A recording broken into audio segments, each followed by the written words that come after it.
Let's look on the differences between employee discipline versus employee punishment. We really commingle the terms quite a bit. As a matter of fact, we don't even use the word punishment because punishment is really bad, except for the fact that what do you really think it is when you sit down there and suspend somebody from work? Are you disciplining them or are you punishing them? Discipline is a matter of we focus in as to what exactly is involved. We look on the aspect of we want to compare the two, and I want to compare the two because of the fact I think that there's a crucial difference between them. The employee discipline, it encompasses methods to correct the employee's behavior effectively within the workplace. You want to guide them back into the track that you expected them from the first day they came in when you had a good thorough orientation. If you tell them what you want and they stray from that, you sit down and say, have this over here. Now, by the way, sometimes some of the procedures you may have may need to be revisited. It's possible, and maybe sometimes the supervisor needs to be quiet, stop talking, and use these two things. My mom told me, she says, David, God gave you 2 ears to hear and 1 mouth to talk. You need to listen twice as much as you talk. Her voice didn't really sound that bad, except for the fact that the message was pretty clear. And listen to the employees. Make certain you maintain the workplace standards, the expectations that you have. If you're going to maintain the expectations for this person, you better be making certain you maintain the same expectations for this one and this one. You need to be fair as a supervisor in each and everything that you do. If you're in charge of employment law, you need to make certain that you're enforcing the standards on everybody the same with no preferential treatment. You need to be above all the different politicking and everything else and make certain you're consistent as to what you're doing. Different disciplinary actions, the discipline that's going to help you sit down and maintain discipline. Okay, the different punishments, there's verbal warnings where you talk to somebody, there's written warnings where you put it in writing. You might have to suspend them so they get the message that you are closer to being doomed, to be terminated from this place. Sometimes it takes that kind of a message, and even sometimes that message, it won't matter, because if you are an executive in a situation, you're in charge of all the different employment law for your organization, you might have to terminate somebody. So when you terminate somebody, make certain you do a good job of it and be thorough, give people lots of opportunities by having a whole aspect of due process with verbal warnings. Make certain there's a record of them. Written warnings, make certain there's a record of them. Suspension, make sure there's a record of it. And termination, make sure you cover that. We will talk about that in a little bit, the formality of it. But you need to be consistent discipline, fair in treatment, because if you do, people will trust you to be consistent. People watch each and everything that you do if you're in charge of this area. Let's look at what punishment is. Employee punishment is not discipline. It is a corrective action against an undesirable behavior. Yes, waterboarding. Wait, we don't do waterboarding. I got confused. Excuse me.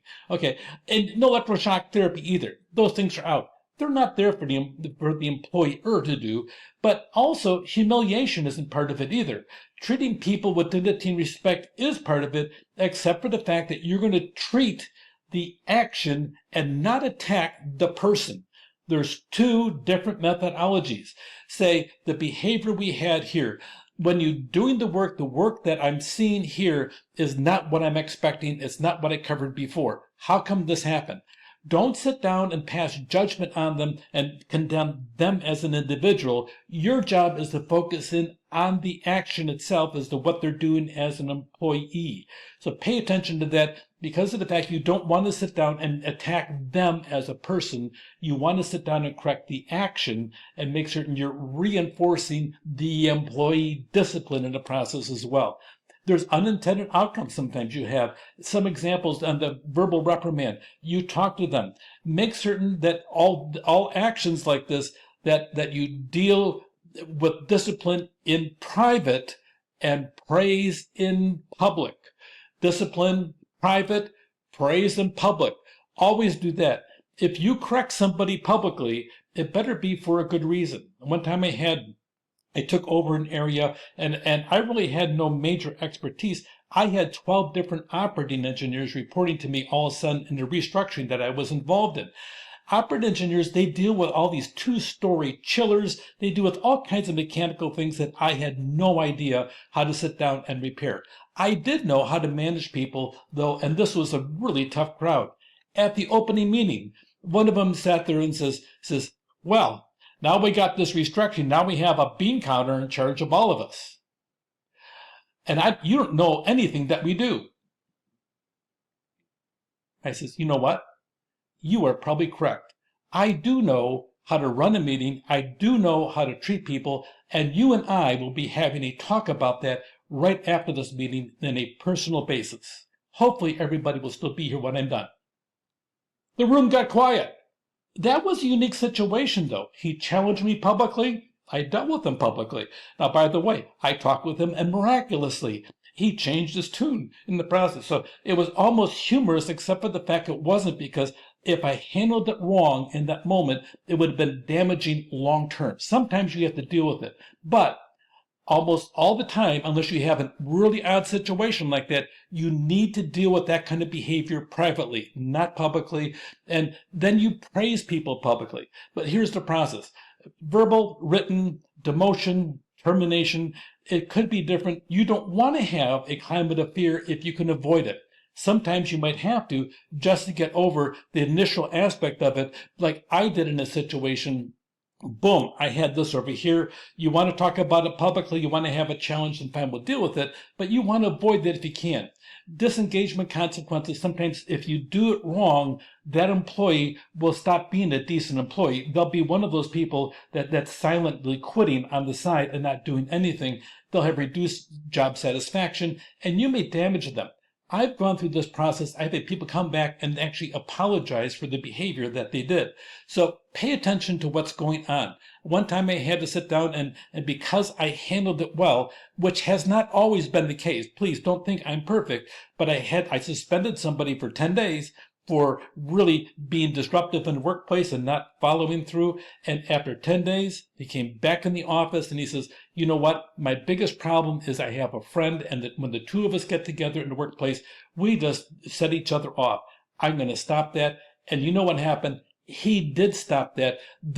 Were friends still outside of work, but they both agreed based upon that they would stop dealing with each other in the workplace, and life was good. He went from being a D to F employee all of a sudden to be a B, and then even an A employee on a lot of different situations. Punishment, by definition, it's a reactive approach to penalize people. The purpose is to deter negative behavior and enforce consequence. Do this, this will happen. That is not discipline, that's punishment. And then the method, negative consequences, it depends what it is. Discipline, it's a proactive approach, teaching and guiding individuals to follow the rules and develop, this is the secret to it, develop self-control. A lot of times people don't have a high level of emotional intelligence, and if they don't, you might have to spend extra time with them developing that aspect of self-control in the workplace, that they're focusing on the work. Work is work. It is not fun. That's what we call it work. Can you have fun at work? The answer is yes, but really at work you're supposed to, well, work. The purpose, instill positive behavior, personal growth, positive reinforcement, clear expectations. That's the difference between punishment over here, which is to penalize individuals for breaking rules, to a proactive approach, teaching them how to develop self-control. There's different approaches to everything, different approaches to correction, different outcomes. Sometimes there's immediate solutions. Sometimes there's long-term sustainable change to make it better. But a lot of times, the big long-term picture is always the best one to follow. The role of the employee perception, make certain when you're involved with this that you're dealing with the problem, with the action, and never hurt the person. Have a positive discipline culture, not a negative punishment culture, and pay attention to what's out there.